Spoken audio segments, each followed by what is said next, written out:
Kate et le prince William ont pris les devants pour le cabinet et ont été une force stabilisatrice pour la monarchie, au milieu de la crise actuelle à laquelle est confrontée la famille royale en raison d'allégations menaçant le duc d'York.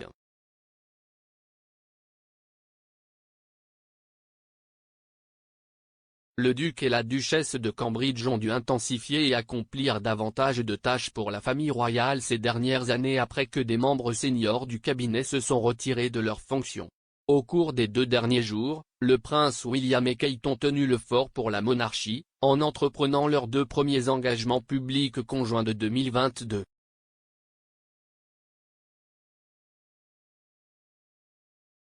Mercredi, la duchesse, qui a récemment célébré son 40e anniversaire, a visité le Foundling Museum dans le centre de Londres avec son mari, le prince William, 39 ans, et le couple en a appris davantage sur le secteur des soins.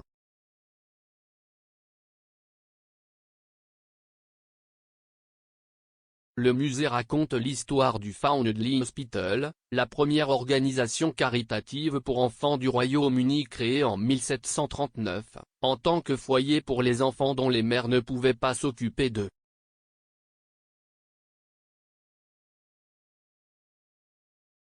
Pendant leur séjour, la famille royale s'est entretenue avec des patrons d'organismes de bienfaisance sur les sujets de l'itinérance, de l'impact sur la santé mentale et de l'aide aux jeunes pris en charge qui échouent ou passent entre les mailles du filet.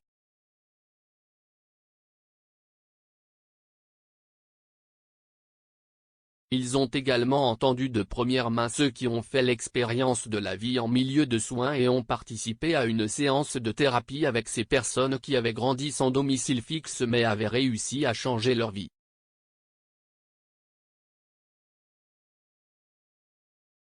Kate est la marraine du musée depuis 2019, et le sujet du développement de l'enfance est particulièrement important pour la duchesse.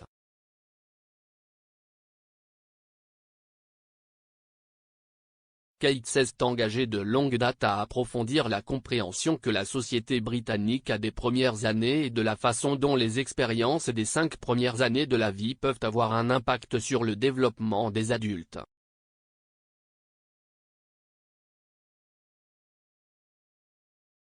Le musée propose des formations, des programmes de mentorat et des projets créatifs, afin d'encourager l'utilisation de l'action créative pour transformer et améliorer la vie des jeunes ayant l'expérience des soins.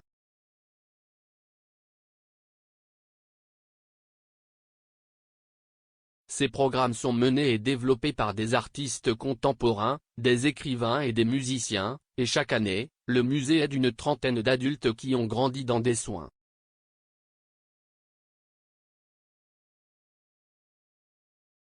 Jeudi, le couple était de nouveau en force pour le cabinet, complétant une autre journée d'engagement cette fois dans le Lancashire.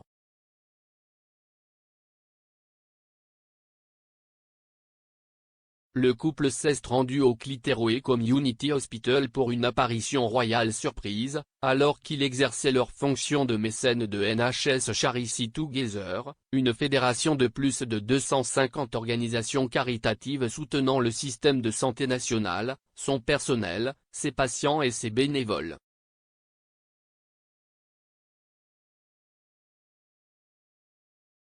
Pendant leur séjour à l'hôpital communautaire de Clitheroe, Kate et William se sont entretenus avec le personnel du NHS, y compris des médecins généralistes et des infirmières, pour en savoir plus sur leurs expériences pendant la pandémie.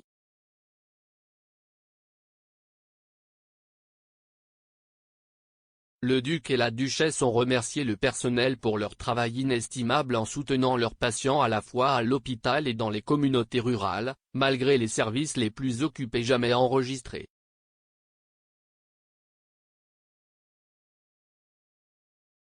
Tout comme les autres hôpitaux du NHS à travers le pays, le personnel de première ligne du Lancashire a ressenti la tension et la pression créée par la crise de Covid.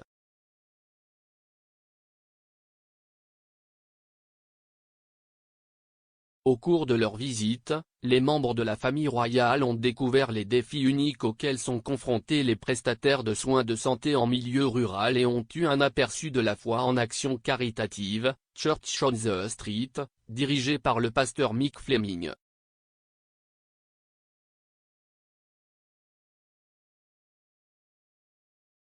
L'organisme de bienfaisance opère à Burnley dans le nord-ouest, et la famille royale a rencontré des bénévoles et du personnel ainsi qu'un certain nombre d'utilisateurs de services pour entendre parler de leurs expériences de première main.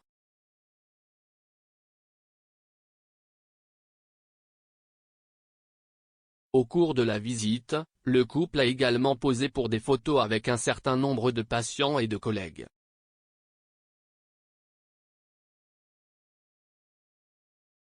Leur emploi du temps chargé des Altesses royales montre également qu'ils ont pris plus de travail pour le cabinet, et leurs apparitions sont survenues dans ce qui semble être une période particulièrement difficile pour la famille royale.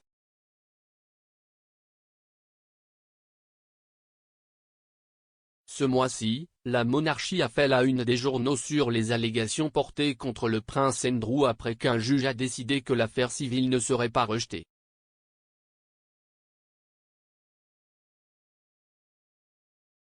Virginia Giuffre, 38 ans, a intenté une action civile contre le duc d'York aux États-Unis et allègue qu'il l'a agressée sexuellement à 3 reprises lorsqu'elle était adolescente.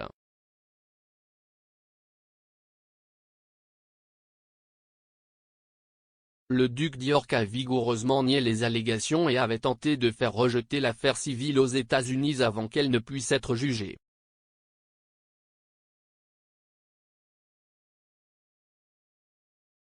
Cependant, le juge Kaplan a décidé que l'affaire pouvait se poursuivre malgré les objections d'Andrew.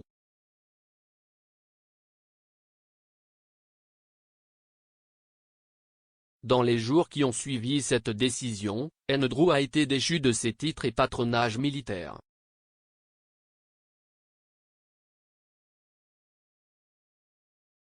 Une déclaration du palais de Buckingham a annoncé qu'il avait été rendu à la reine et a ajouté qu'Andrew n'utiliserait pas le titre Son Altesse royale à quelque titre officiel que ce soit.